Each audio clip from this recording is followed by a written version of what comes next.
말씀을 전하도록 하겠습니다. 이번에 우리 여러분이 저하고요, 10명의 성도님들이 또 한인교 또 야외 집시처럼 방문을 하고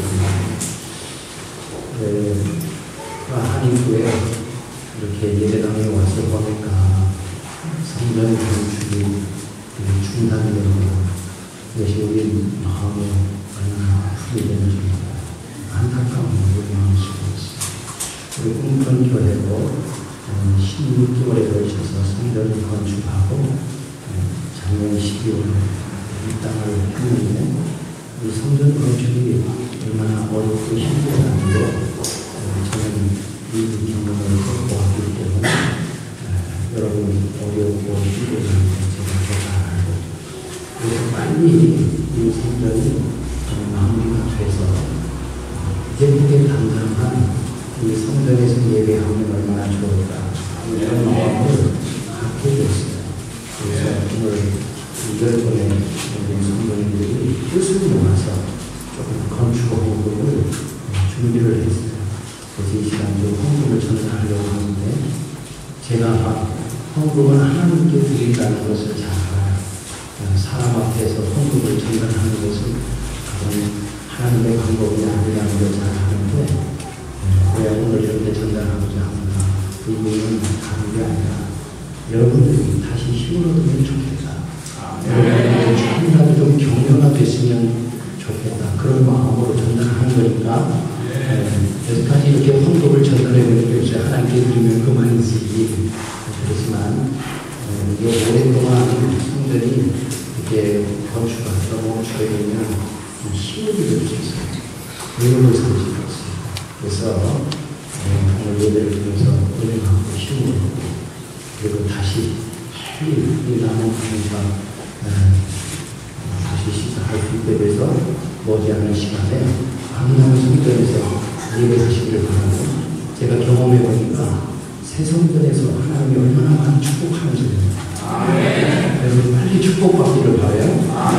또 하나님께서 안수집사님 한번 좀 나오시고 우리 성도님들이 한 500만 원 헌금을 준비했습니다. 나오시고 교회 전달하고 빨리 가십니다. 안수집사님 우리 장로님 우리 조항임 장로님은 체코 목장의 목자이시고 여러분을 위해서 기도하는 목장의 목자십니다. 전달하도록 하겠습니다. 감사합니다.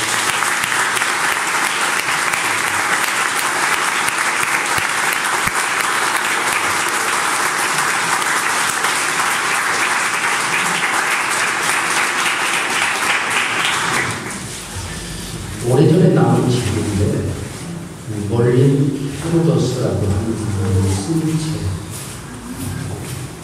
감옥생활에서 찬송생활로 감옥생활에서 찬송생활로 이런 책이 있어요. 이 책의 주인공은 어떤 사람이냐면 젊은 날에 그 부모님이 신앙생활을 하는데도 우리 젊은이는 하나님에 대해서 관심이 없었어요. 그래서 젊은 날에 술을 좋아하고 세상을 좋아하고 그래서 그의 인생이 어디까지 가게 되느냐 감옥까지 가게 돼요.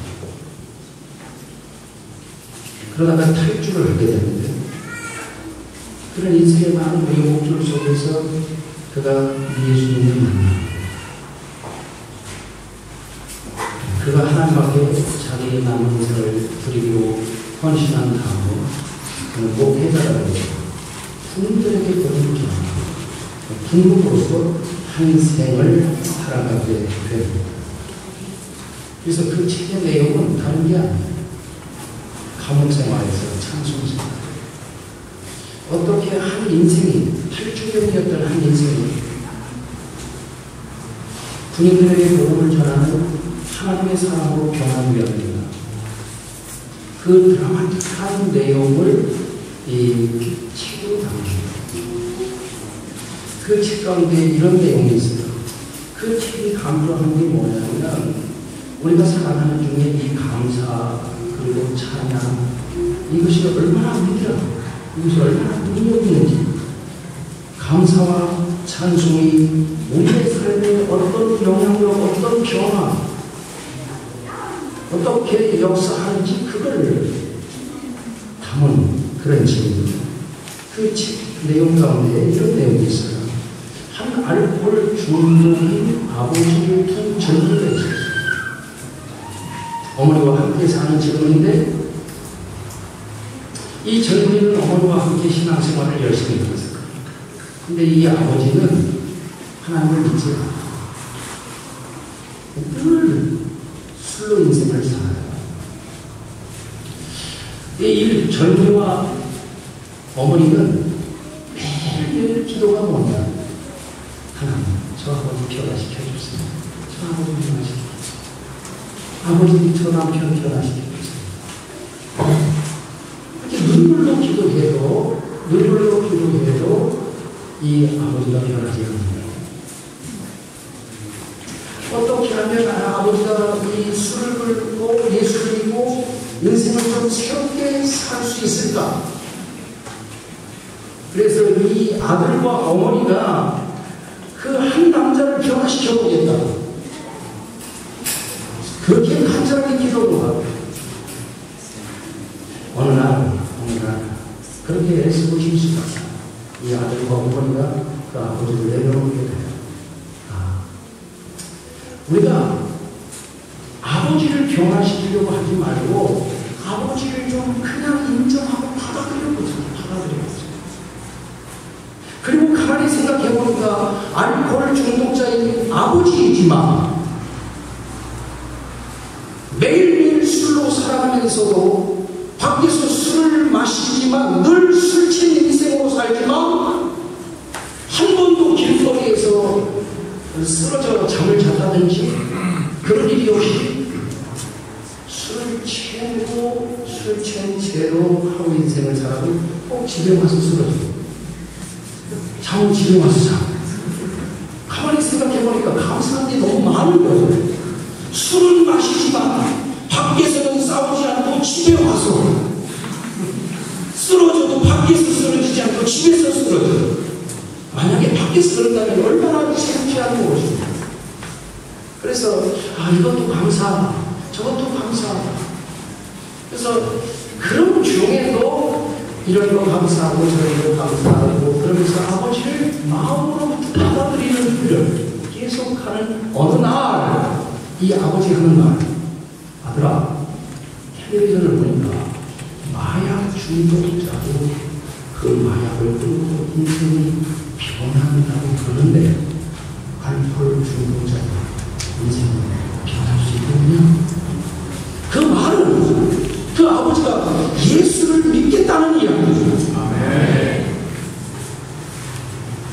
그렇게 그 아버지를 변화시켜보려고 몸부림치고 눈물로 변화하면서 그럴 때는 아버지가 아무런 변화가 없었지만 그 아버지 있는 모습 그대로 받아들이기로 결심하고 그런 중에도 요런 건 감사하다, 요런 건 감사하다 감사하면서 아버지를 받아들였을 때 그 아버지 스스로 안에서 변화가 나타나는 그래서 한 인생이 바뀐 그런 이야기를 담고 있다.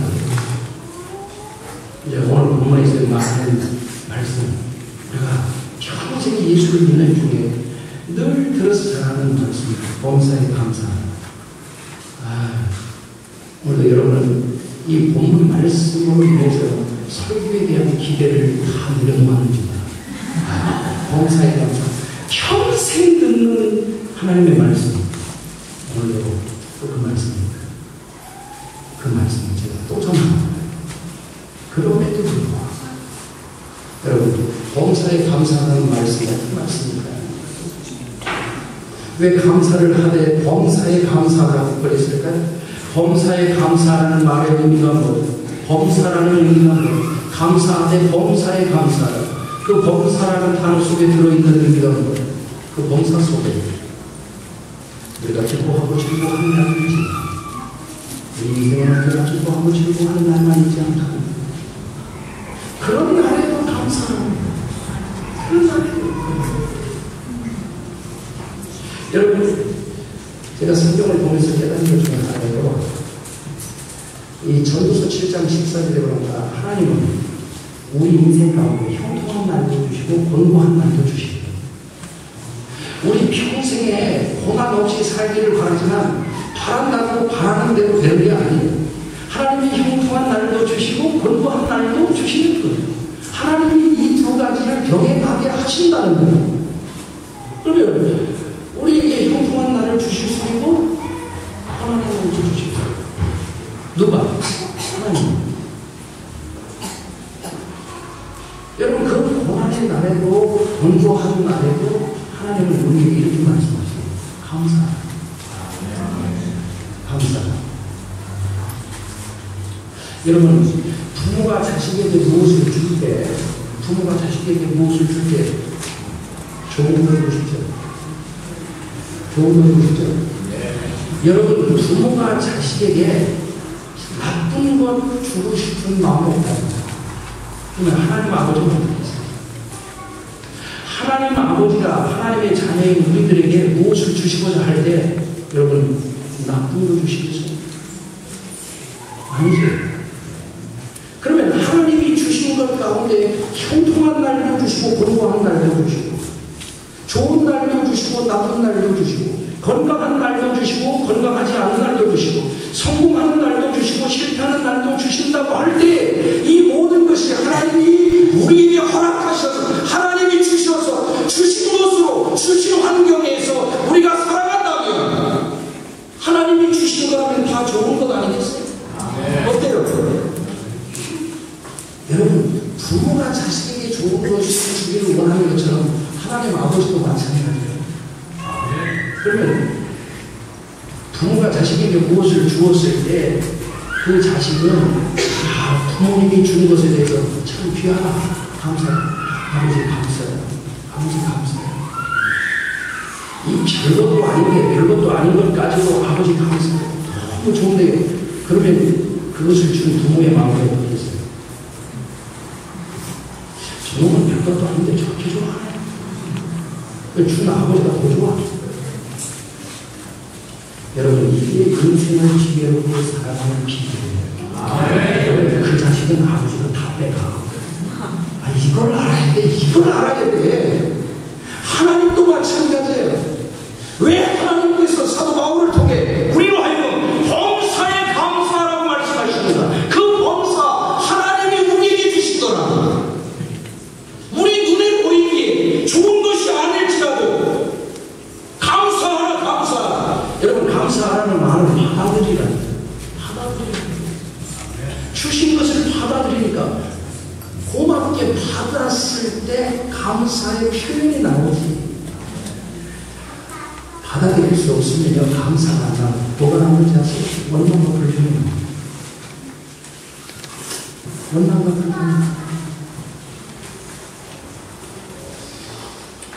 여러분 제가 성경을 통해서 깨달은 게 뭐냐면 우리 인생이라는 게 뭡니까? 인생이라는 게 뭡니까? 인생은 성경이 이렇게 말씀하셨습니다. 고린도후서 4장 인생은 그릇이다. 저와 여러분은 그릇이다. 우리의 존재가 뭐냐? 인간의 존재가 뭐냐? 우리는 그릇이다. 그릇의 가치는 그릇에 있지 않고 그릇이 무엇을 받아들였는가, 무엇을 담고 있느냐. 담았다는 말은 받아들였다는 말은 받아들인 것, 담고 있는 것에 의해서 그릇이 결정된다는 거예요. 그릇의 가치가 결정된다는 거예요. 여러분 우리 인생이 저와 여러분이 하나님 앞에서 그릇이라면 그릇인 인생은 무엇을 변화시키고 개혁하고 주도하는 인생이 아니라 받아들이는 존재, 받아들이는 것에 의해서 그 인생이 결정된다고.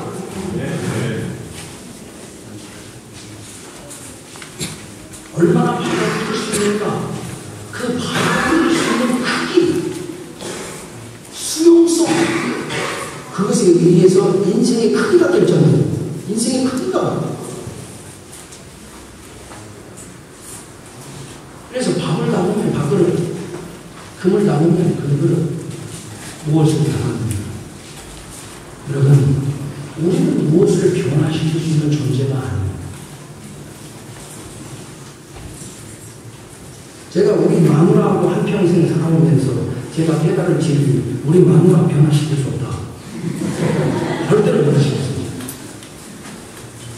제가 그것을 깨닫는 어느날부터 제 마누라의 잔소리를 다 받아들이기로 결심했어요. 아, 그때부터 인생이 편하기 시작한 거예요. 편하기 시작. 다 받아들이기로 결심했어요. 그동안에 이 진리를 몰랐을 때는 잔소리하는 아내가 싫어가지고 그 아내를 변화시켜버려요. 변화시켜버려요. 그러면 싸움밖에 일어나는 게 없어요. 받아들이면 싸우는 게 없어요. 여러분, 받아들인 것에 의해서 이 그릇의 존재 가치가 달라지잖아요. 우리 인생도 마찬가지예요. 자, 설교를 짧게 하라고 했습니다. 이 의미를 빨리 전달할 수 있으면 좋겠습니다. 여러분, 사도행전 16장에 사도 바울이 성령의 이끌림을 받아서 유럽 선교로 나아가게 되잖아요. 유럽에 와서 복음을 전하다가 귀신 들린 사람이 있어서 그 귀신 들린 사람을 내어쫓아오는 그 일을 위해서 감옥에 가십니다. 귀신 들린 사람을 붙들고 장사하는 사람인데 정치인. 귀신도 귀신같이 맞출 때가 있거든요. 장사가 잘 되니까요. 근데 바울이 그 사람에게서 귀신을 내쫓지 않으려고 했다는 거예요. 왜? 남의 장사를 망치는 일이에요. 근데 계속 성령이 강조하는 거예요.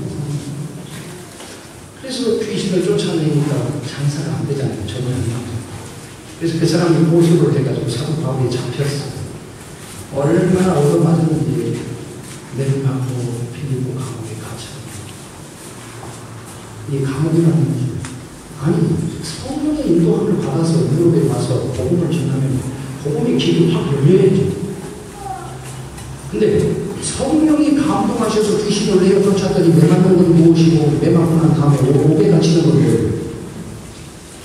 아니 주의 성령의 감동하시를 순종했더니 이런 환경이 뭐냐?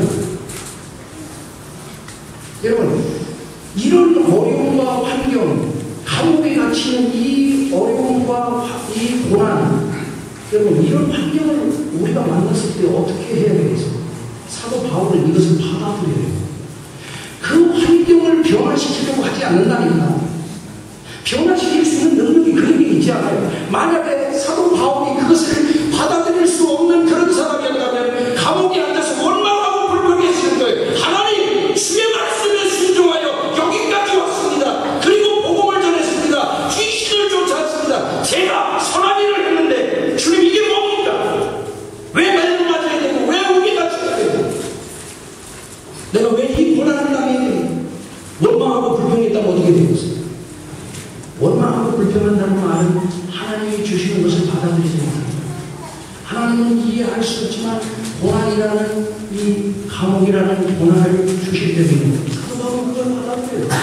그 받아들였다는 증거가 뭐예요? 그 감옥 안에서 감사하고 찬양하고 기도하고 감사하고 찬양하고 기도하고 그걸 받아들였다는 거예요. 감사하고 찬양하고 감사하고 찬양하고 그런 일이 어떤 일이 일어나요? 기도해요. 자기가 환경을 변화시키려고 하지 않냐고 주신 환경을 감사하고 찬양하고 감사하고 찬양하고 하나님이 변화시키는 거야. 하나님의 능력으로 성령께서 역사하셔서 천사를 보내서 찾고 푸르시고 옥토 흔들리게 만든 운명을 주시고 위대한 기적을 보는 위대한 기적, 위대한 변화가 어디서 경험돼요? 자기가 그 환경을 바꾸려고 할 때가 아니라 주신 환경을 하나님께 감사함으로 받아들였더니 하나님이 역사하시고 하나님이 역사하시고 우리 인생도 이스라엘 백성들 400년 동안에 여기서 노예 생활을 하고 출애굽을 했을 때 하나님이 주신 광야 생활 여호수아와 갈렙 빼놓고 다 불평하고 이게 뭐냐? 차라리 우리를 애굽에서 죽게 내버려둬. 원망하고 불평하니까 금세 모습을 그걸 받아들여요.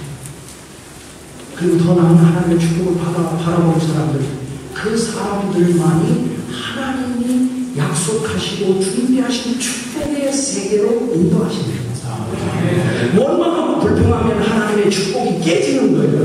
여러분, 하나님이 좋은 것을 주셨을 때만 감사하지 말고 우리 눈에 보이기에 좋지 않은 것일지라도 하나님이 주셨다고 믿고 감사하면 하나님의 감동을 받으십니다. 아니 내가 고난을 줬는데 쟤는 저렇게 감사하네, 저렇게 좋아하네, 뭐가 좋다고, 뭐가 감사하다고. 그 환경을 하나님이 바꿔주십니다. 감사와 찬송의 능력이 있다면 감사와 찬송을 통해 하나님의 위대한 변화, 하나님이 바꾸십니다. 그 축복 속에 오늘 우리가 살아갑니다. 하나님이 주신 것을 싫어하면 하나님 주신 건 거부하습니다. 하나님 주신 건 좋아해요. 그런데 좋은 것만 좋아하지 말라니까. 우리 눈에 보이게, 당장 눈에 보이게 좋지 않은 것일지라도 하나님이 허락하신 것이든 감사함으로 받아들이라니까요. 그 감사함으로 받아들이는 그 믿음 속에, 하나님께서 함께 하시고 역사하십니다. 시편 37편 4절의 말씀, 여호와를 기뻐하라. 기뻐하는 게 먼저요. 감사하는 게 먼저요. 하나님으로 인해서. 그러면 저가 내 마음의 소원을 이루어 주십니다. 할렐루야. 하나님 주신 거 변화시키려고 하지 마세요. 받아들이세요. 감사하세요. 그러면 우리의 소원을 이루어주세요. 그러면 하나님 바꾸세요. 좋은 것으로 바꾸세요. 생각지 않은 것으로 바꿔주세요. 그런 축복 속에 사는 저와 여러분들이 있기를 바랍니다. 이 진리를 깨닫지 못하는 사람은 자기가 바꾸려고 노력할 때 인생이 힘든 거예요. 자기가 바꿀 수 있는 것도 아니에요. 자, 오늘은 감사합니다. 하나님이 물을 주시면 물 주신 것에 감사합니다. 오늘 주수를 주시면 주수 주신 것 감사합니다. 이렇게 하시면 이런 것에 감사합니다. 저런 것에 감사합니다. 하나님 감사합니다. 내가 너희 준 거 정말 그래, 정말 고마워. 내가 준 거 그렇게 감사하니 하나님 그래, 좋은 모습 감사다. 우리 인생을 바꾸는 위대한 능력을 믿고 좋아요. 하나님이 이끄시는 더 좋은 생활 항상 믿음으로 나아가는 귀한 축복이 있기를 축원합니다.